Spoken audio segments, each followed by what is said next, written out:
मेरी मातृ शक्ति, मेरे बुजुर्ग और मेरे युवा हमें मेरे साथ हैं। मैं आज के लिए इतना कहूंगा, आप तब तक यहां से नहीं जाएंगे जब तक हमारे प्रदेश अध्यक्ष जी अपनी बात माने रखें। मैं आप सबका आभारी हूं कि आप सबने इस विकट मौसम में, ऐसी परिस्थिति में यहां पर आकर कांग्रेस परिवार को, अपने इस नेता को, अपने क्षेत्र की आवाज को बुलंद रखने का काम किया। इसके लिए मैं आप सबका आभारी हूं।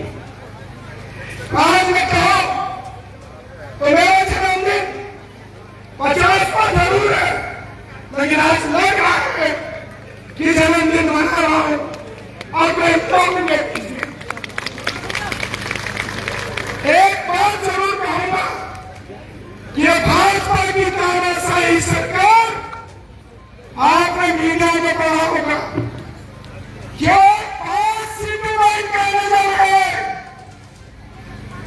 पहला धारचूड़ा, दूसरा चक्राता, तीसरा जसपुर, चौथा प्रियंक कलियर और 5वां कुल्लूर। अगर भाजपा की नजर इस मंशवी भाजपा का विकास करना होगी तो मैं आप सबको कहता कि आपका मतलब विकल्प भाजपा होना चाहिए। यह भाजपा की नजर केवल आपकी भावनाओं पर आपके विकास में नहीं। मैं कह सकता हूं कि गांधी परिवार में जिस कांग्रेस को शिक्षा है, दोनों प्रधानमंत्रियों ने अपने प्राण की आहुति दी है इस देश के लिए। और मैं अगर आज आपका बीच हूं तो मैं भी उसी गांधी परिवार के आशीर्वाद से और हरीश रावत जी के आशीर्वाद से 3 बार का विधायक हूं। 2012 में मुझे पहली बार अगर कोई टिकट मिला तो राहुल गांधी जी के आशीर्वाद से और हरीश रावत जी के आशीर्वाद से मिला। और आज जो आप लोग अपने बच्चे आरक्षण से विशेष बन रहे हैं, वो आशीर्वाद कांग्रेस पार्टी की देन है। और जो गांव सड़क जा रहे हैं, यह आशीर्वाद कांग्रेस सरकार की देन। ये भाजपा के लोगों को पूछे, इन 10 वर्षों में हम लड़ते लगे, माफ करते लगे, कोई काम नहीं हुआ। अगर कोई काम हुआ है तो इनके छुट रही नेताओं के जेब गर्म करने के काम हुए, खर्चे बने। जहां जंगली जानवर में जाते वहां खर्चे बन रहे। इसलिए आप सबको कहता हूं कि आपको आंखों के बातों में भरोसा करना चाहिए। कौन आपका क्षेत्र का हित कर सकता है, कौन आपका विकास कर सकता है, इस पर ध्यान देना चाहिए। मैं गर्व से कह सकता हूं, मैं उस पार्टी का सेवक हूं जिस पार्टी ने इस देश को अंग्रेजों से आजादी दिलाई है। वही कांग्रेस थी, वही कांग्रेस के स्वतंत्रता संग्राम सेनानी थे जिन्होंने कांग्रेस के नेताओं ने कठोर से कठोर यात्रा सहने के बाद भी अंग्रेजों की गुलामी सहन नहीं की। और भाजपा के लोगों से पूछिए, एक तो स्वतंत्रता संग्राम सेनानी बताया इनकी पार्टी का, जिसे एक व्यक्ति को कहते हैं उसने एक बार नहीं 8 बार माफी मांगी है अंग्रेजों से। इसने और माफी दी है न कि स्वतंत्रता संग्राम सेनानी।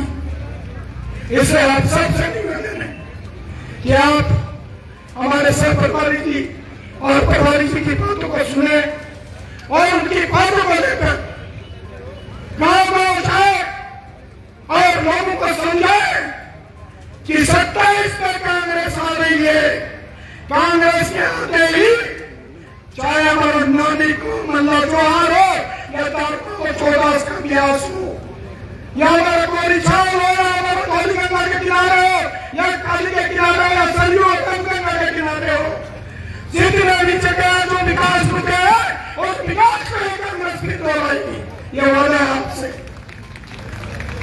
एक कनार की सड़क पुजारी जी बैठे आधारित में जोजी मेले का उद्घाटन कर दिया। 10 के 10 बार घोषणा होती है, जहां मुख्यमंत्री आता है वहां घोषणा होती है, लेकिन आज भी वो गांव वैसी की वैसी। और मंत्री के प्रधानमंत्री के साथियों में कह रहा हूं, मेरा सड़क का उद्घाटन किया था 2016 में, लेकिन जब इन सरकार से बाहर गए अभी भी फॉरेस्ट एक इंच आगे नहीं लिया अपनी पाई। हर विधानसभा सत्र में हम इस क्षेत्र की सड़कों की बात रखते हैं, इस क्षेत्र का स्वास्थ्य की बात रखते हैं, इस स्वास्थ्य क्षेत्र के नेटवर्क की बात रखते हैं, इस क्षेत्र के शिक्षकों की बात रखते हैं, लेकिन ये सरकार कभी पूरा नहीं करती। ये सरकार केवल बहुल्य की भावना से काम कर रहे हैं। जो 150 करोड़ का खर्चा भ्रष्टाचार की दुनिया पर रखी गई है, उस 150 करोड़ का अगर आधा भाग भी देते तो जितने गांव सड़क से वंचित हैं वो सब गांव सड़क से जुड़ जाते। जितने आपदा प्रभावित आज भी घूम रहे हो, ये सब पैसा दे भाजपा के छोटे भैया खा गए आपके।